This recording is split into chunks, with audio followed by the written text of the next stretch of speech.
masuk. Iya, silakan masuk Ibu, silakan duduk. Perkenalkan, nama saya Bidan Putri, saya yang bertugas di Klinik Mitra Usada pada pagi hari ini. Dengan Ibu siapa? Saya dengan Ibu Tuti. Baik Ibu Tuti, ada yang bisa saya bantu Ibu? Ini Bu, saya kan kalau tidur itu pegel-pegel, nggak nyaman gitu loh Bu posisinya. Oke. Baik Ibu, sebelum saya lanjutkan, sama izin untuk menutup sampiran terlebih dahulu ya Ibu ya. Iya.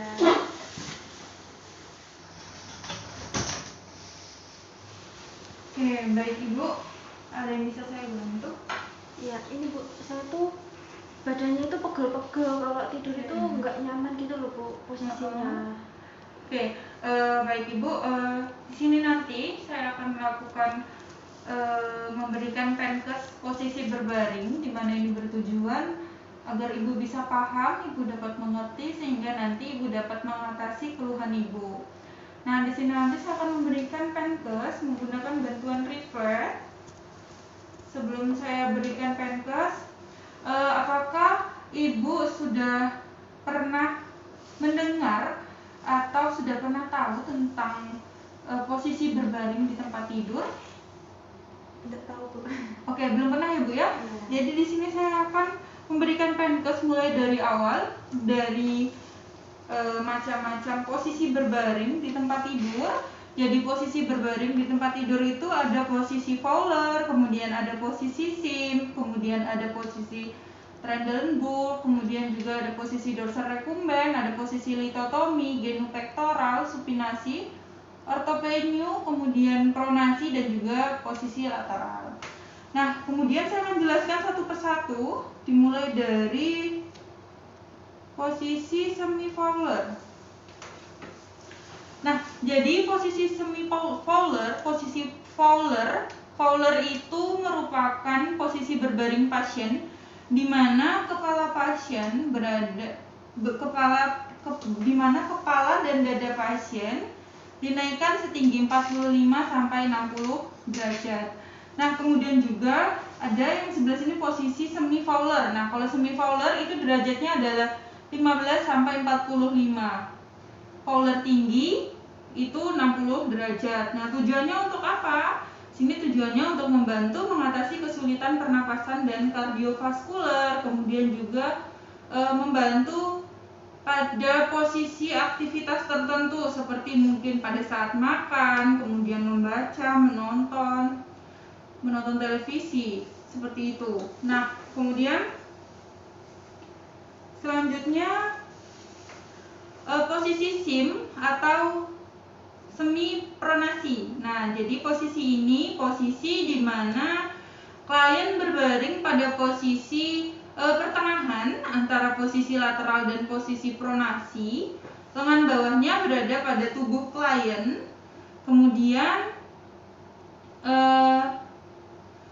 Kemudian lengan atasnya berada di depan tubuh klien. Nah, ini bertujuan untuk memfasilitasi drainase dari mulut klien yang tidak sadar. Kemudian juga untuk mengurangi penekanan pada sakrum dan trochanter besar pada pasien yang mengalami paralisis. Kemudian juga untuk mempermudah pemeriksaan dan perawatan pada area perineal. Kemudian juga untuk tindakan pemberian enema seperti ini. Nah, kemudian selanjutnya posisi Trendelenburg. Nah, ini posisi berbaring pasien dengan bagian kepala lebih rendah daripada bagian kaki. Nah, ini tujuannya untuk memperlancar peredaran darah ke otak yang dilakukan pada shock tekanan darah rendah, kemudian yang dilakukan pada shock, kemudian tekanan darah rendah, kemudian pembedahan daerah perut, kemudian pemeriksaan tertentu. Kemudian untuk posisi dorsal recumbens ini merupakan posisi berbaring terlentang dengan kedua lututnya fleksi atau ditarik atau direnggangkan di atas tempat tidur. Nah, tujuannya ini untuk merawat dan memeriksa genitalia atau untuk proses persalinan. Nah, kemudian untuk posisi litotomi, jadi sampai di sini dulu. Kira-kira ada yang ingin ditanyakan? Oh, tidak.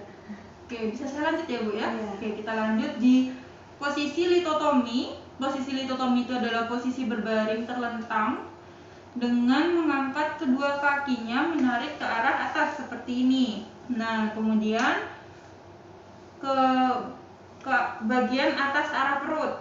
Nah, ini tujuannya untuk memeriksa genitalia pada proses persalinan dan memasang alat kontrasepsi.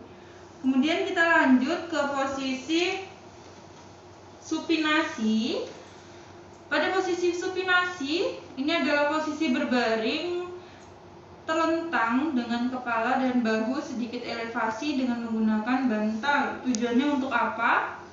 Tujuannya yaitu untuk klien post operasi dengan menggunakan anestesi spinal atau pembedahan tertentu, kemudian untuk mengatasi masalah yang timbul akibat pemberian posisi pronasi yang tidak tepat, kemudian juga untuk pasien dengan kondisi sangat lemah atau koma. Nah, kemudian untuk posisi ortopeniu ini adalah posisi Fowler, adaptasi dari posisi Fowler tinggi, di mana klien duduk di bed atau pada tepi tempat tidur dengan meja atau bantal yang menyilang di atas bed seperti ini. Nah, ini tujuannya untuk membantu mengatasi masalah pernafasan dengan memberikan ekspansi dada yang maksimal, kemudian juga klien tidak bisa tidur terlentang atau posisi kepala hanya bisa pada elevasi sedang. Ada yang ingin ditanyakan? Tidak. Oke, bisa kita lanjut Ibu? Ya. Baik, kita lanjut pada posisi pronasi. Jadi posisi pronasi ini adalah posisi di mana klien berbaring di atas abdomen dengan kepala menoleh ke samping atau telungkup. Nah, ini tujuannya untuk memberikan ekstensi penuh pada persendian pinggul dan mulut, kemudian juga untuk mencegah fleksi dan kontraktur pada pinggang dan lutut, kemudian juga untuk memberikan drainase pada mulut sehingga berguna bagi klien post operasi mulut atau tenggorokan. Seperti ini posisi berbaringnya. Kemudian kita lanjut ke posisi lateral. Jadi posisi lateral ini adalah posisi di mana klien berbaring di atas salah satu sisi bagian tubuh dengan kepala menoleh ke samping.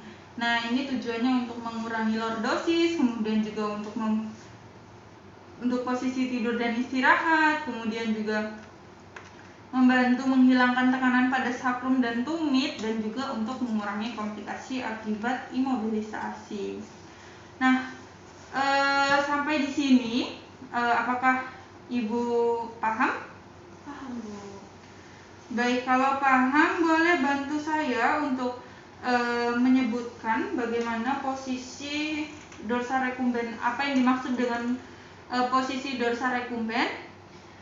Jadi posisi dorsal recumbens itu tadi adalah posisi berbaring terlentang dengan kedua lututnya itu fleksi, ditarik ke arah perut ya Bu ya. Iya.